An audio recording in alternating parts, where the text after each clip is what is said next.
धन धन भाग अंगना अंगना वाके भाग जागल हो। धन धन भाग अंगना अंगना वाके भाग जागल हो। ये ललना जौना कोखी ये ललना जौना कोखी बेटी जनम ली उहेरे कोख पावन हो।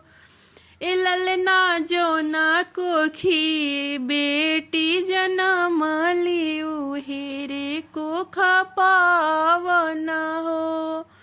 दादा लुटावे अनधन सोनावत दादी रुपयानु हो। दादा लुटावे अनधन सोनावत दादी रुपयानु हो।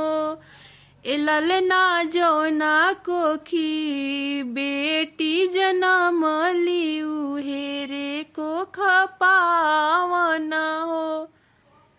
ए ललना जौना कोखी बेटी जनम ली उहेरे कोख पावन हो। पापा लुटावे अनधन सोनावत चाचा रुपयानु हो। पापा लुटावे अनधन सोनावत चाचा रुपयानु हो। ए ललना जौना कोखी लाडली जनम ली उहेरे कोख पावन हो। ए ललना जौना कोखी बेटी जनम ली उहेरे कोख पावन हो।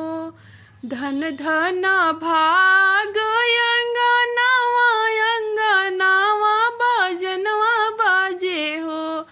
धन धन भाग अंगनावा अंगनावा बाजनवा बाजे हो। ए ललना जौना कोखी ए ललना जौना कोखी इस्माइल जनम ली उहेरे कोख पावन हो।